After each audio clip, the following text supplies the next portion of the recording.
Your question to President Reagan. Mr. President, I want to raise an issue that I think has been lurking out there for 2 or 3 weeks and cast it specifically in national security terms.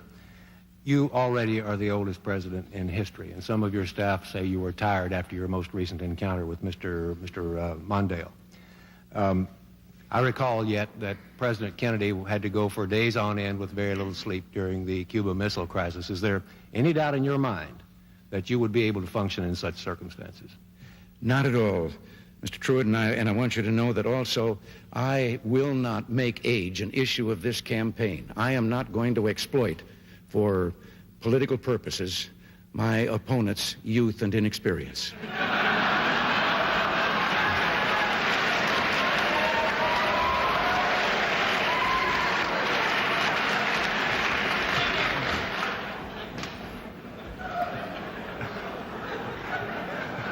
If I still have time, I might add, Mr. Truitt, I might add that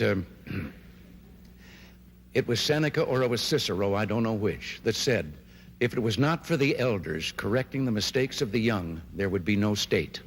Mr. President, I'd like to head for the fence and try to catch that one before it goes over, but I'll go on to another question.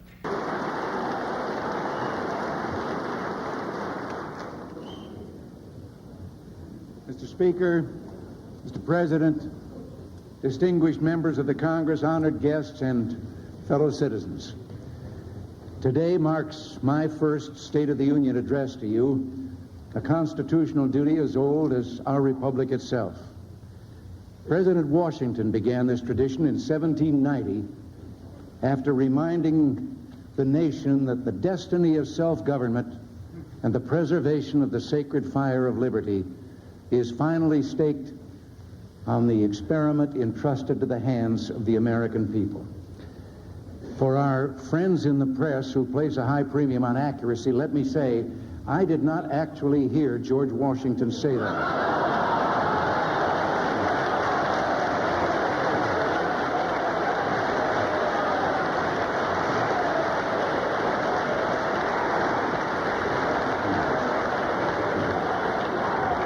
But it is a matter of historic record.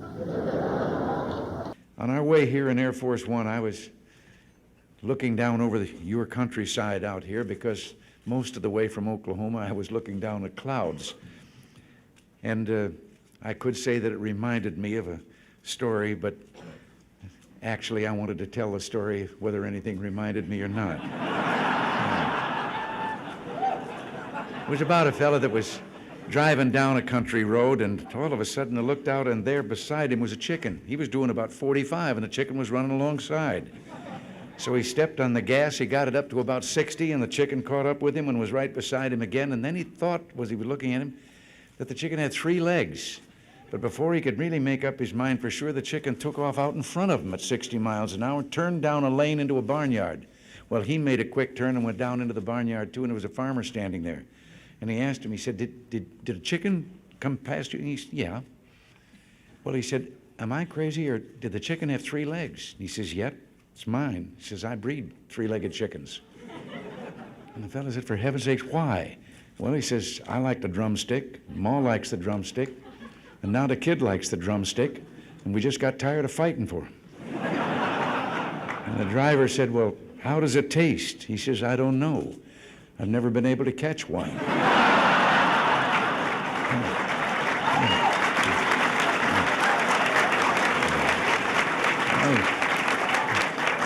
Well, seriously, since... Thank you very much. Thank you all. Thank you. As Henry VIII said to each one of his 6 wives, I won't keep you long.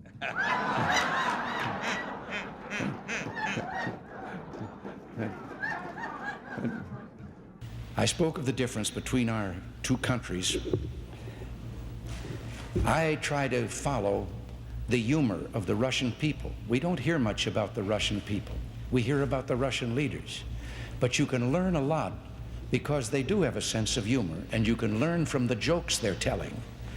And one of the most recent jokes I found kind of, well, personally interesting. Maybe you might tell you something about their country. The joke they tell is that an American and a Russian were arguing about the differences between our two countries. And the American said, look, in my country, I can walk into the Oval Office, I can hit the desk with my fist and say, President Reagan, I don't like the way you're governing the United States. And the Russian said, I can do that. The American said, what? He says, I can walk into the Kremlin, into Brezhnev's office, I can pound Brezhnev's desk, and I can say, Mr. President, I don't like the way Ronald Reagan is governing the United States.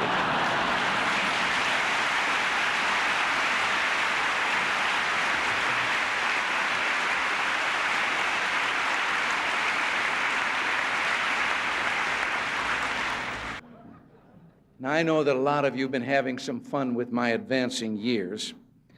You even tied my recent surgery to my age. Well, I got to be honest with you. I had that same operation when I was young, and it felt so good I wanted to have it done again before I was too old.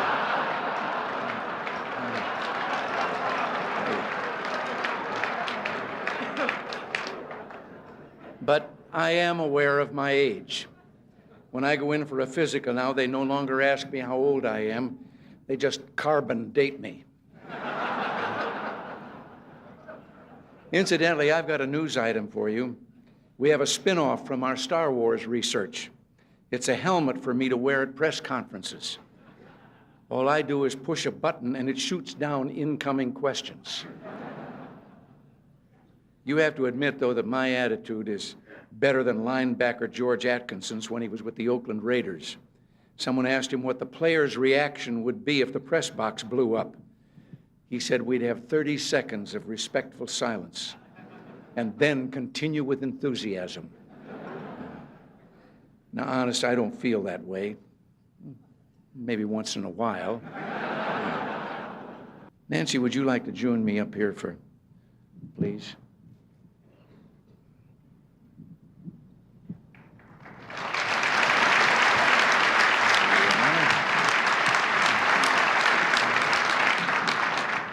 I know it's getting late, dear, but it's not often that we have so many people who've written about us and broadcast about us all together in one room like this, and I thought you might like to say a few nice words to them.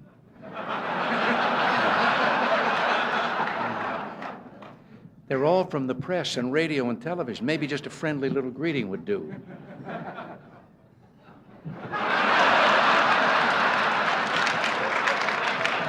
How about just a word or two, something friendly, even one kind word? I'm thinking.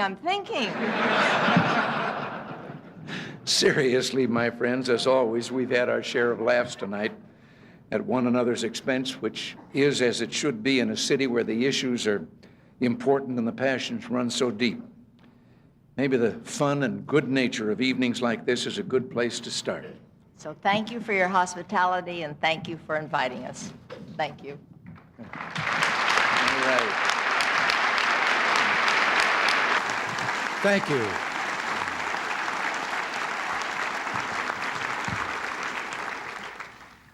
Thank you all so very much. In all the 36 anniversaries of my 39th birthday, this has certainly been the most memorable. George, Barbara, all of you up here on the top shelf, together with me, and all of you, ladies and gentlemen, I am enormously touched. Yes, today is my birthday. 75 years ago, I was born in Tampico, Illinois, in a little flat above the bank building. We didn't have any other contact with the bank than that.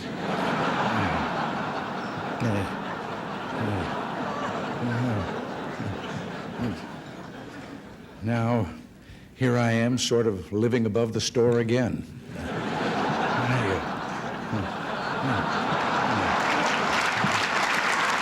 And you've already, it's kind of been touched upon here that, speaking of old times, you may have heard that tomorrow is my birthday. Now you know about that. I prefer to think of it as the 36th anniversary of my 39th, but I'll be just about due for a midlife crisis. In fact, I'm thinking about a career change. Drop this political business and See if I can't do something different like radio or the movies. Well, maybe I'll give politics another 3 years. This time of the year always tends to be a summing up time for me. It's been swearing in time, and the new year every year, and a birthday, the 36th anniversary of my 39th birthday. I always think age is relative. There was once a very famous baseball pitcher, Satchel Paige, and no one quite knew how old Satchel was, but he still was throwing that ball. And somebody asked him about that, and his wise answer was, "How old would you be if you didn't know how old you were?" And that's how I came up with 39. Well, the late Jack Benny had something to do with that. He was 39 for more than 40 years. I can't close without one story about doctors that he will understand very well. Have you ever noticed how easy it is if you're introduced to someone at a party or a dinner or something and he's introduced as doctor? And then there's always those people that suddenly start saying, "Doctor, I've been having..." Well, we had a fellow in show business, Moss Hart, the playwright, who was an inveterate along that line. And so one night at a cocktail party in Hollywood, he was introduced to a Dr. Jones. And almost immediately he started talking about, "I've been having this low back pain."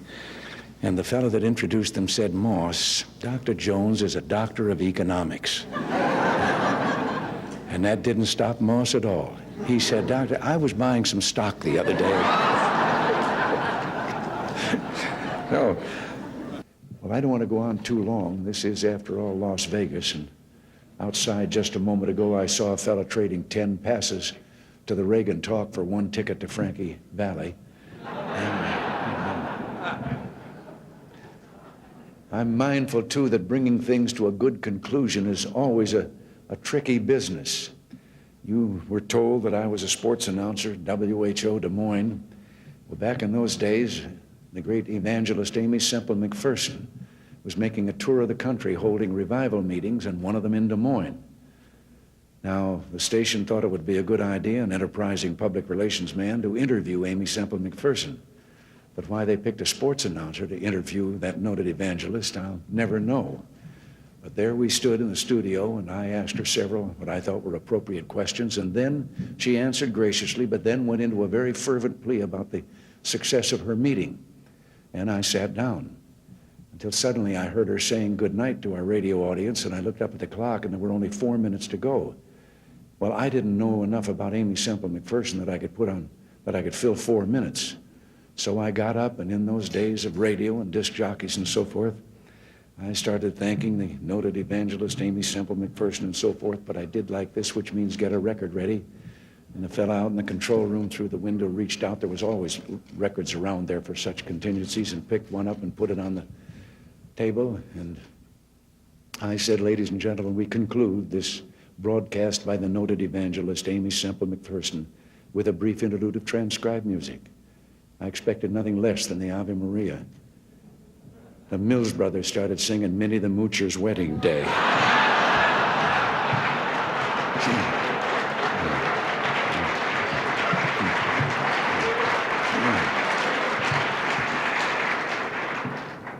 She never did say goodbye. She just slammed the studio door as she went out.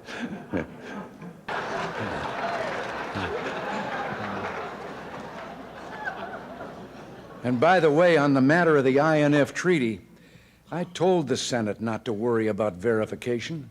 I told them I'd take care of it.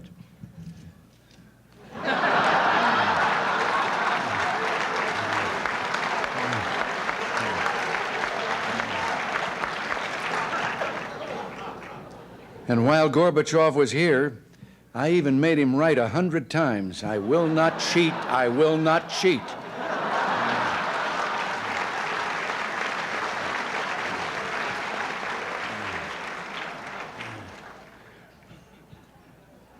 Oops.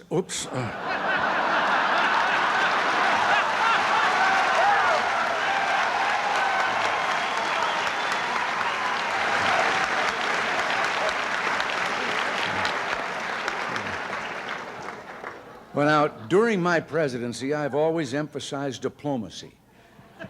But sometimes it comes to the point you have to use force in foreign affairs.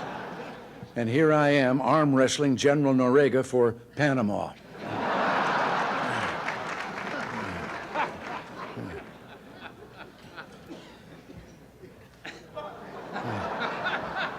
We really enjoyed our trip to China, and we're amazed that the population was over 1 billion people. And as you can see here, the lines are terrible.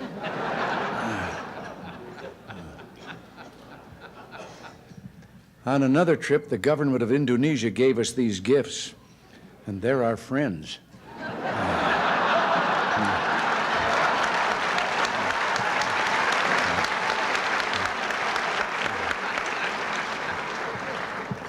Actually, I love this shirt. I finally found something louder than Sam Donaldson.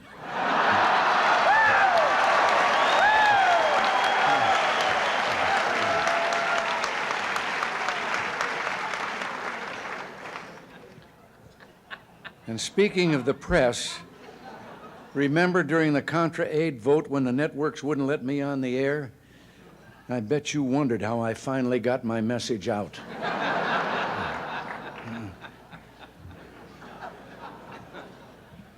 It's no secret that the press and I sometimes don't get along.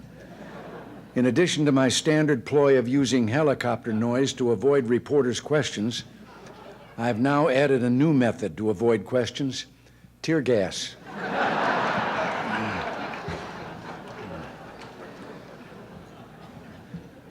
I've loved almost every minute I've been in office, although there were a couple of trips to the hospital.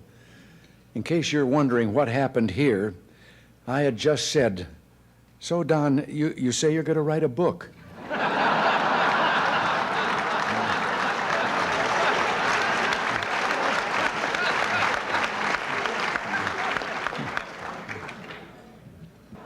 One of my greatest enjoyments is talking to the young men and women who defend us from attack.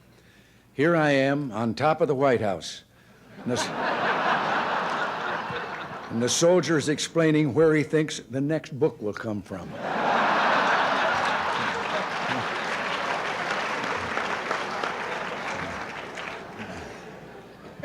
It's fortunate that not everything has been spilled in these books, however. I hope the environmentalists never find out about this one. We used to fly Air Force One over Wyoming low and shoot buffalo from the window.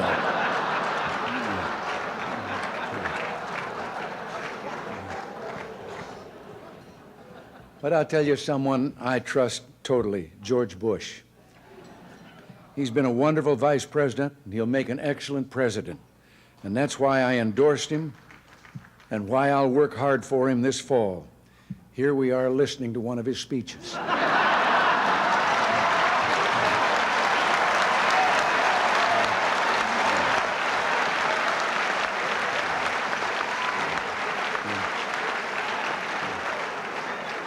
You here tonight do good, hard, creative work, and I respect that too.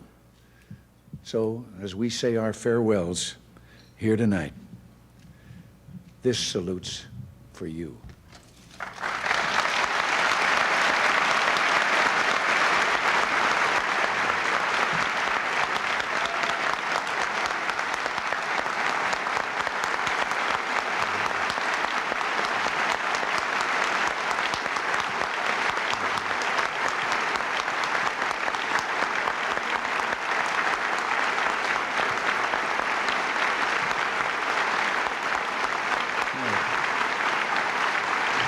Now,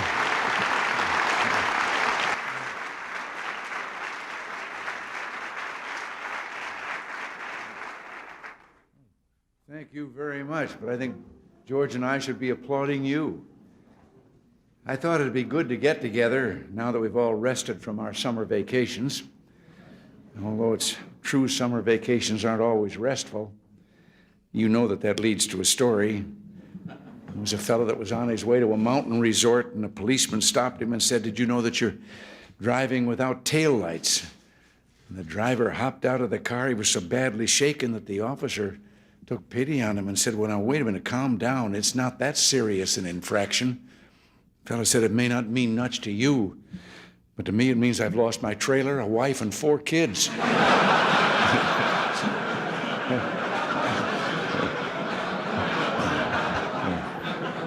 I was in Las Vegas some years ago to address the annual Farm Bureau meeting.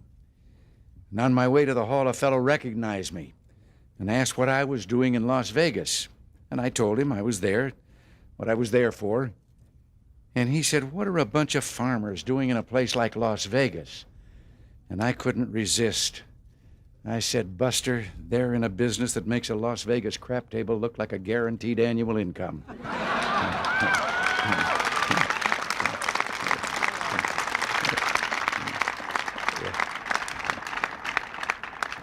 You know, there's a story about a pig and a chicken. They got tired of farm life, decided to find jobs in town.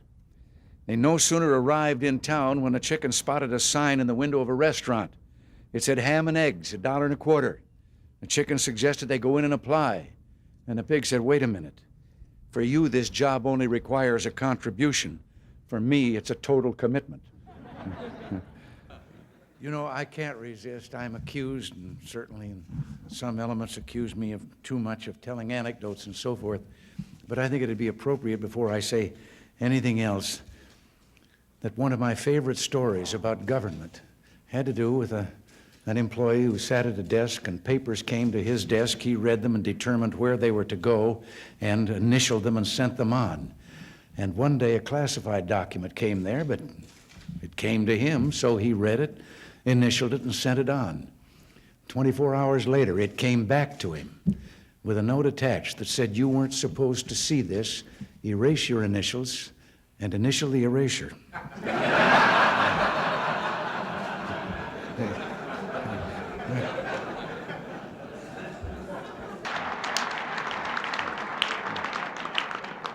But even Howard Baker's writing a book about me.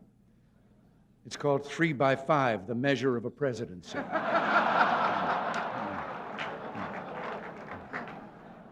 Mike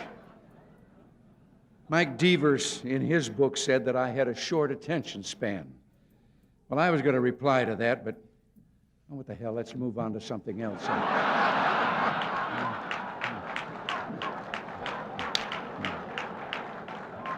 Now,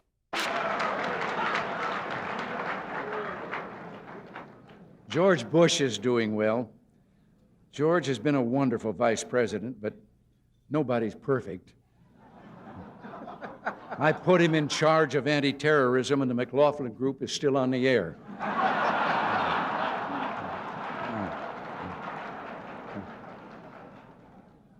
But with so much focus on the presidential election, I've been feeling a little lonely these days. I'm so desperate for attention, I almost considered holding a news conference.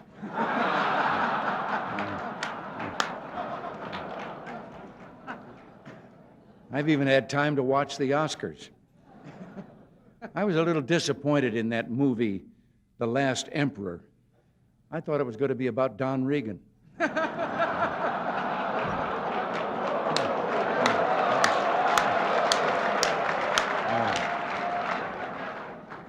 Now, one example is a story they tell. You know, you have to wait 10 years there for delivery after you order an automobile. And so a fellow had finally gotten the money together and was going to buy an automobile. Only about 1 out of 7 families have them in that country. And he went through all the paperwork and everything and finally signed the last paper, laid down his money, and then the man behind the counter said, come back in 10 years and get your automobile. And the man said, morning or afternoon? And wait. The fellow behind the counter says, well, what difference does it make 10 years from now? And he said, well, a plumber's coming in the morning.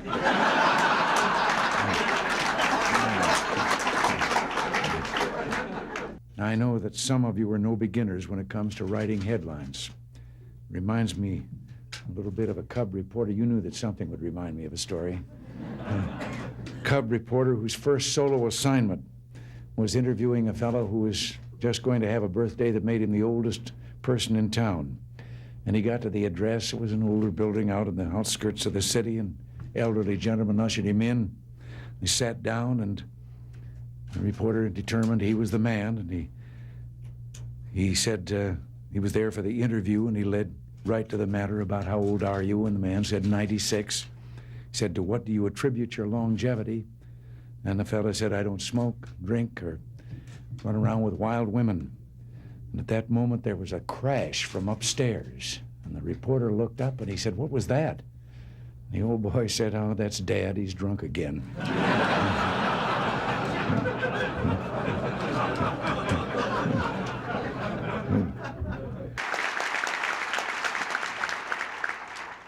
You know, there was a time that being a Republican in this area of the country felt a little bit like being Gary Cooper in High Noon, outnumbered in a big way. I remember the story of the fella here a while ago who was running for Congress as a Republican. He stopped by a farm to do some campaigning, and when the farmer heard he was a Republican, his jaw dropped, and he said, wait right here. He said, while I get Ma. She's never seen a Republican before. So he got Ma, and the candidate looked around for a podium to give his speech from. The only thing he could find was a pile of that stuff that Bess Truman took 35 years trying to get Harry to call fertilizer. So he got up on the mound, and when they came back, he gave his speech. End of it, the farmer says, that's the first time I've ever heard a Republican speech. Candidate said, that's the first time I've ever given a Republican speech from a Democratic platform.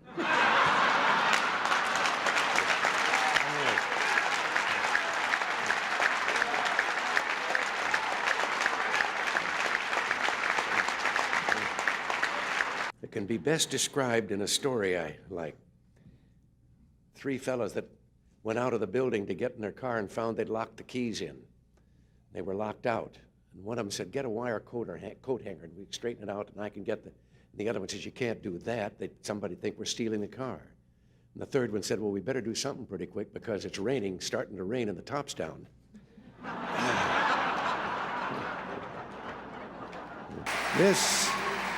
This convention brings back so many memories to a fellow like me. I can still remember my first Republican convention. Abraham Lincoln giving a speech that sent tingles down my spine. No, I have to confess I wasn't actually there. The truth is, way back then, I belonged to the other party. Seems that 25 of San Francisco's top bootleggers, this is a little story to illustrate what I've just said about candor. They were arrested back there in those days of the Volstead Act, and as they were being arraigned, the judge asked the usual question, of course, about their occupation. And the first 24 were all engaged in the same professional activity. Each claimed he was a realtor. And then he got to the last one, the 25th, and says, and what are you? He asked the last prisoner, and the fellow says, Your Honor, I'm a bootlegger. And the judge was surprised, but he laughed, and he said, well, how's business? He said it'd be a lot better if there weren't so many realtors around. President Alfonsi and I have much in common. We both have gone through many campaigns and asked for votes from many different kinds of people.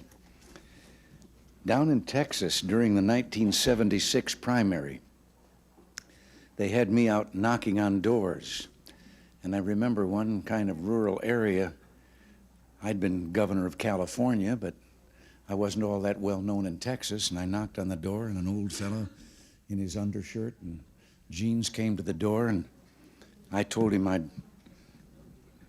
was running for president, and having been in the occupation I'd been in for a number of years, I was kind of surprised when he asked me what I'd done for a living. And I told him I'd been an actor, and then he asked me what my name was. And I thought, well, maybe if I give him a hint. And so I said, well, my initials were RR. And with that, a face lit up, and he turned and he ran back into the house, and he was yelling, Ma, Ma, come on out here quick. Roy Rogers is outside.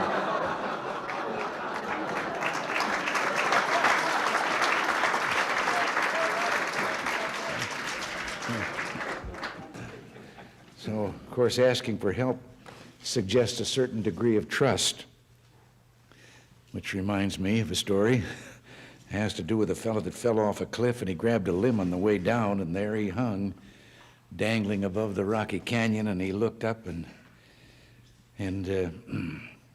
didn't see anyone, and he finally shouted out, "Oh, Lord, if you're up there, tell me what to do."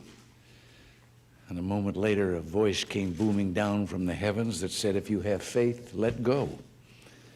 Well, he took another look down at those rocks 200 feet below, then looked up again and says, "Is there anyone else up there?"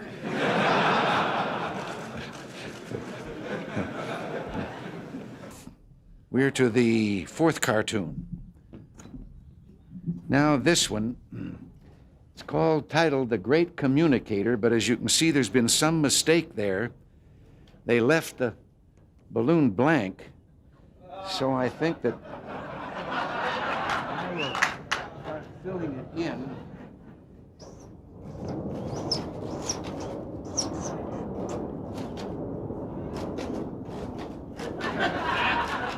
I forgot what I was going to say.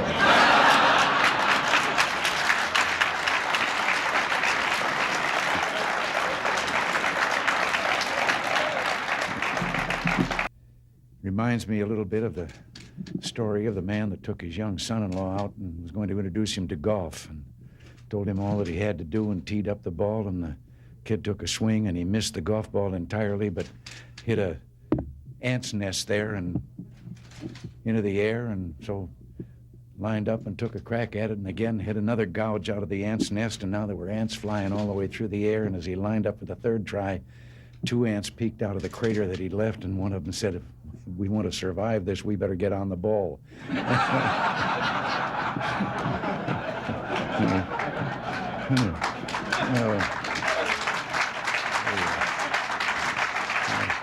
Being a former Democrat myself, I know how difficult it is. We're proud to have you all with us. I have to tell you that I had started working for the party before I got around to joining it. And one night, 1962 state campaign in California, I was speaking at a fundraiser, and a woman stood up in the middle of the audience and asked me if I'd re-registered. And I said, "No, but I'm going to."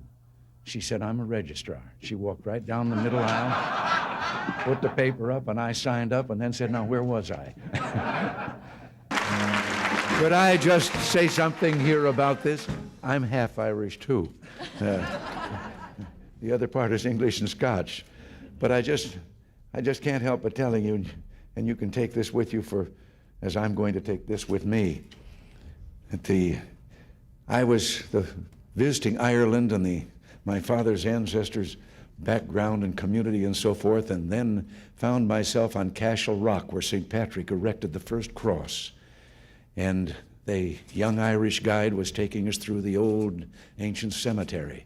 And we came to one tombstone, and he proudly pointed out, and the tombstone was inscribed, "Remember me as you pass by, for as you are, so once was I. But as I am, you too will be, so be content to follow me." And this had proven too much for some Irish who had scratched on the stone underneath, "To follow you, I am content. I wish I knew which way you went."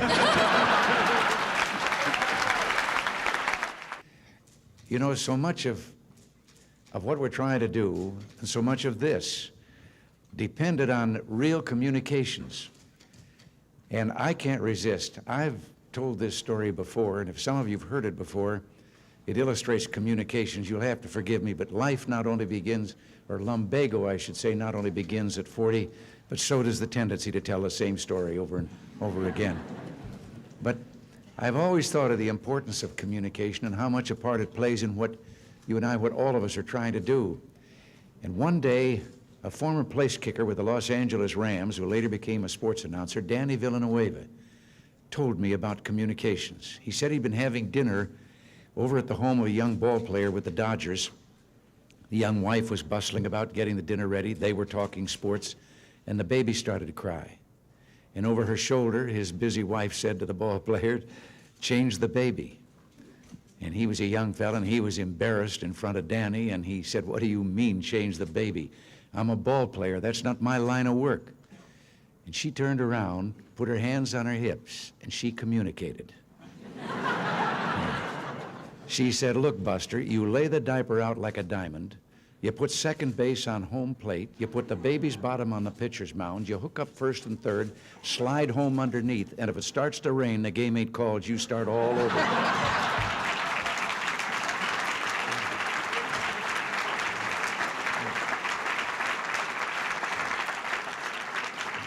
Something else I have to interject here, although this is not an occasion for humor. But I've had a kind of a hobby lately of collecting, by way of dissidents, stories that are told behind some of those iron curtains and those iron walls by the people themselves, showing their own cynicism about the system under which they're forced to live.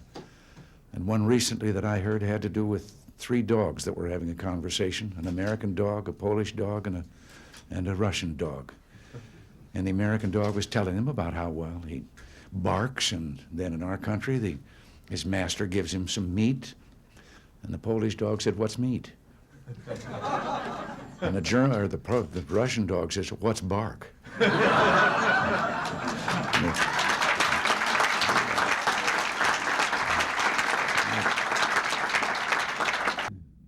Reminds me of a story. In case you were wondering, this is my way of sliding into a story.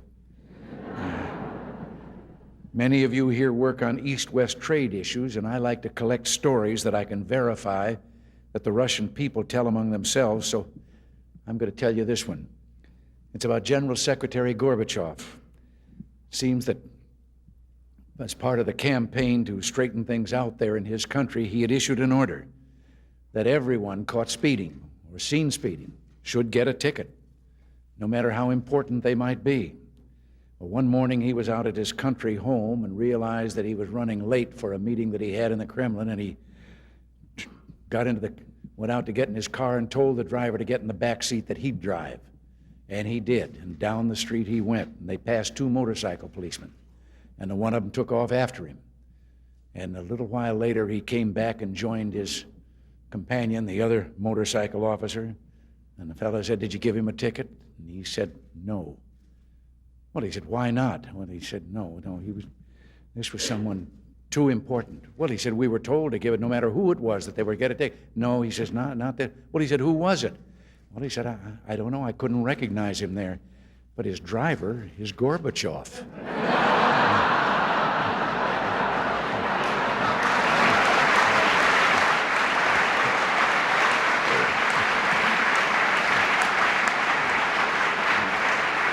I have to tell you right here, I have been collecting stories that I can absolutely establish are told by the people behind the Iron Curtain in the communist bloc.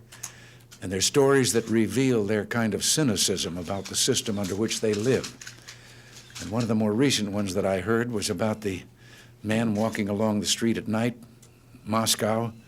Soviet soldier called to him to halt. He started to run. The soldier shot him. And another man said, "Why did you do that?" Well, he said, "Curfew." Well, he said, "It isn't curfew yet." He said, "I know. He's a friend of mine. I know where he lives. He couldn't have made it."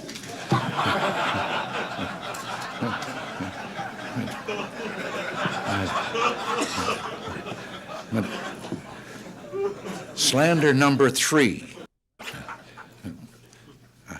That does, I shouldn't, I know, but that does trigger another one of those stories I've picked up from over there. They came to General Secretary Gorbachev, and they told him there was a woman in the Kremlin, and she wouldn't leave unless she could see him. So he said, "Well, bring her in," and they brought her in. And he said, "Old mother, what is it? What?" She said, "I have a question." He said, "All right." She said, "Was communism invented by a politician or a scientist?" Well, he said, a politician. She said, "That explains it. A scientist would have tried it on mice first."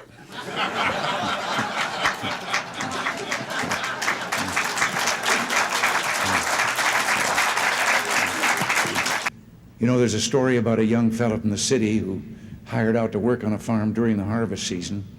And the first morning, everyone was up well before dawn. The new hired hand and the farmer made their way in the dark out to the oat field, neither one of them saying a word. And finally, the city fellow asked, what kind of oats were they going to cut? Wild oats or tame oats?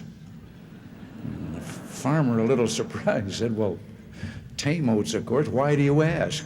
Well, he said, I was just wondering why we're sneaking up on him in the dark. There's a story, and I understand it's true. It's about a newspaper photographer out in Los Angeles. Kind of reminds me of Howard. He was called in by his editor and told of a fire that was raging in Palos Verdes. That's a hilly area in the southern part of Los Angeles County. And the photographer's assignment was to rush down to a small local airport, board a waiting plane, go out and get some pictures of the fire and be back in time for the afternoon edition. Well, he raced down the freeway, broke all the traffic laws, got to the airport, drove his car to the end of the runway, and sure enough, there was a plane revving up its engines, ready to go. He jumped in the plane shouting, "Let's go," and they were off. At about 5,000 feet, he began getting his camera out of the bag, told the fellow flying the plane to get him over the fire so he could get his pictures and get back to the paper. And from the other side of the cockpit, there was a deafening silence. And then he heard those words he will always remember. "Aren't you the instructor?"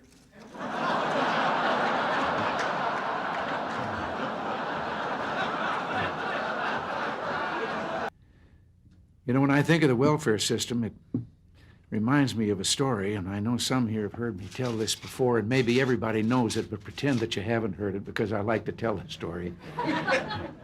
It's a story about the parent with the two children and two sons, and one of them was a dyed-in-the-wool pessimist, and the other one was an incurable optimist. And they thought they were both so unrealistic that they talked to a psychiatrist about it, and he said he thought he could solve the problem.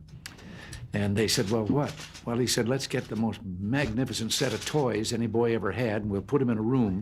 We'll take the pessimist there, and then we'll turn him loose, and when he sees those toys and knows they're all for him, he'll get over being a pessimist. Well, he said, what are you going to do about the optimist? Well, he said, I have a friend who's got a racing stable, and he said, we can get quite a quantity of what they clean out of the stable, and we'll put that in another room, and when the optimist has seen his brother get those toys, and then he gets that, he'll get over being an optimist. Well, they did it. Finally, after a period, they then went in and followed in where the boy was with the toys, and he was sitting there crying. And they said, what are you crying about? He said, well, I know somebody's going to come and take these away from me. And they went down to the room with the optimist, and he was on that top of that pile of stuff, and he was throwing it over his shoulder as fast as he could. And they said, what are you doing? He says, there's got to be a pony in here somewhere.